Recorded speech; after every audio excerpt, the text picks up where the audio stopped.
Segundo Gálatas 5:24, o Espírito Santo produz no crente frutos do Espírito.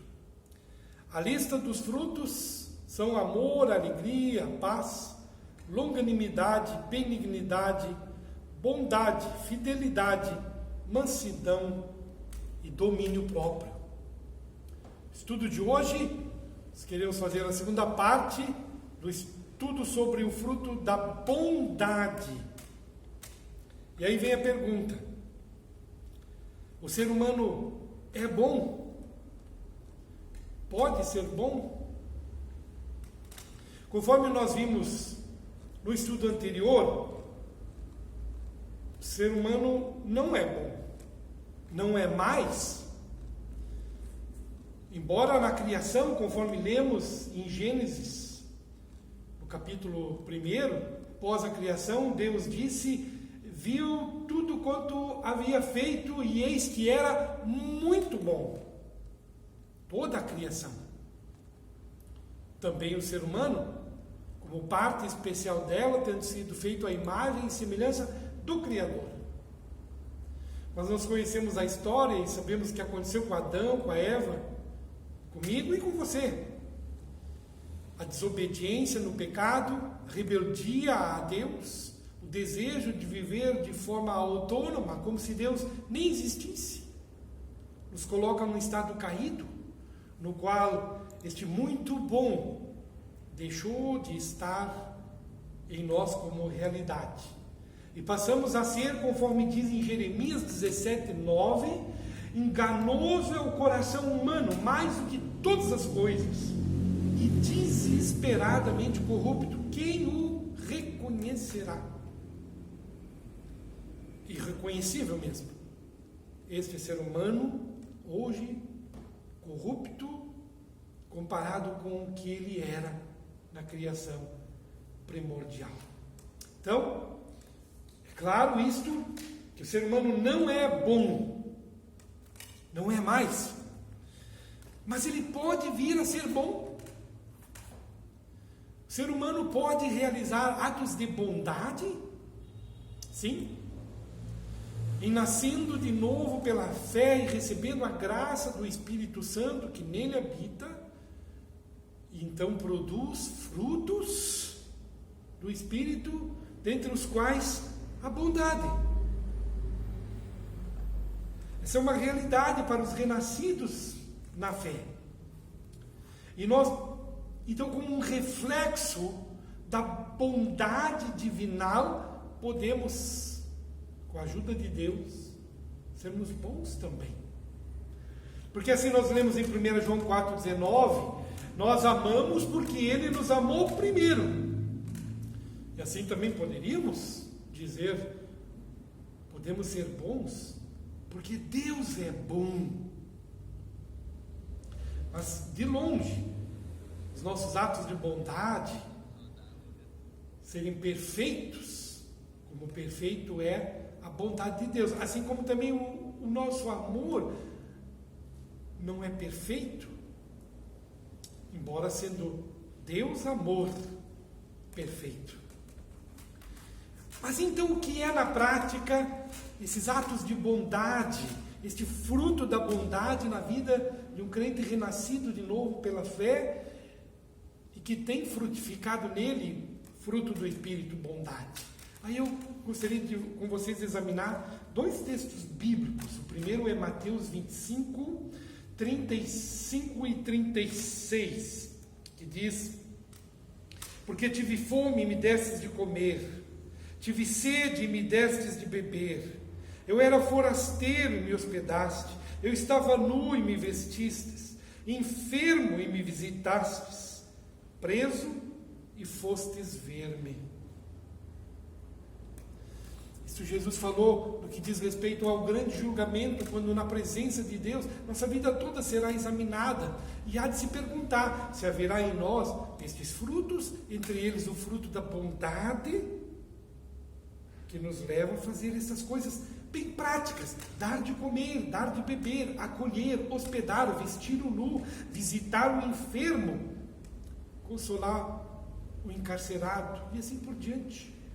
Vês? Não é teoria, não é doutrina, não é filosofia, não é um sistema político, não é uma crença, não é uma religião, mas é amor em ação, amor que se doa. Isso é bondade. Conforme vimos, né, no estudo passado, a bondade é um amor que se doa. E para se doar, tem que se perguntar, doar-se para quem? E ser bondoso para quem? Para mim mesmo? Então sempre é um objeto para quem temos que ser bom. Ser bom para o próprio Deus Criador. Ser bom para o próximo, o nosso semelhante. E ser bom para a criação, qual Deus nos incumbiu de cuidar, como jardineiros no Éden. E aqui entra bem agora lermos um segundo texto, que é Lucas 10. Eu leio do 30 seguintes. Jesus contou uma parábola dizendo: certo homem descia de Jerusalém para Jericó e veio a cair em mãos de assaltantes, os quais, depois de tudo lhe roubarem e lhe causarem muitos ferimentos, retiraram-se, deixando-o semi-morto. E casualmente descia um sacerdote por aquele mesmo caminho e, vendo-o, passou de largo. Semelhantemente, um levita, que era um funcionário do templo, descia por aquele lugar e, vendo-o, também passou de largo. E um estrangeiro samaritano que seguia o seu caminho passou-lhe perto e, vendo-o, compadeceu-se dele. E, chegando-se, cuidou de seus ferimentos, aplicando-lhe óleo e vinho, e, colocando-o sobre o seu próprio animal, o levou a uma hospedagem e tratou dele. E no dia seguinte tirou 2 denários e os entregou ao hospedeiro, dizendo: cuida desse homem, e se alguma coisa gastares a mais, eu te indenizarei quando voltar. Então Jesus perguntou: qual destes 3 parece ter sido o próximo do homem que caiu nas mãos dos assaltantes? E o intérprete da lei que ouvia a parábola respondeu: certamente o que usou da misericórdia para com ele. Então Jesus disse: vai e faze tu igual. Vês? Aqui Jesus conta a história de um homem que foi assaltado e muito ferido. Passou por ele primeiro um sacerdote, passou de largo e não cuidou, não atendeu. Depois passou um levita, um funcionário do templo, e igualmente passou sem cuidar do ferido. E aí vem um samaritano, que naqueles dias era considerado como um estrangeiro de sangue impuro pelos judeus, tido assim pelos judeus, né? E justamente esse samaritano é que cuidou desse judeu ferido, e cuidou dele como seu próximo, seu igual. Para com ele foi bondoso. Então a bondade sempre tem um alvo. E essa parábola nos ajuda a lembrar o seguinte, de que o próximo não é apenas aquele que eu encontro no meu caminho, mas também aquele cujo caminho eu me coloco. Aqui no caso da parábola, o próximo foi alguém que estava no caminho, com o qual temos que ser bondoso. Mas também, às vezes, assim, que a nossa bondade tem que ser intencional, e nós nos colocamos no caminho daqueles a quem devemos ser bondosos.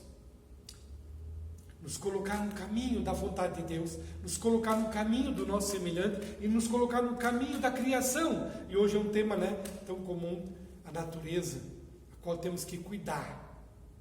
E a realidade tem sido, na verdade, um descuido e um desinteresse pelo semelhante. E hoje há muita briga, muitas intrigas, as pessoas sendo rotuladas e categorizadas. Esse é de outro partido, esse é de outra filosofia, esse é de outra religião, esse é de outra cor, esse é de outro sexo, de outra classe social. Então não é meu igual, não é meu semelhante. Quanta besteira! Jesus nos ensina na parábola que essas distinções humanas são tolas. Fomos criados todos iguais. Então o próximo, muitas vezes ele está longe. E o próximo não nos parece ser igual ou semelhante. Temos que aprender a olhar assim. Se queremos de fato que a bondade não seja uma teoria, mas seja algo que seja prática na nossa vida. Que Deus nos ajude e nos abençoe para que o fruto da bondade seja uma realidade em nossas vidas. Amém.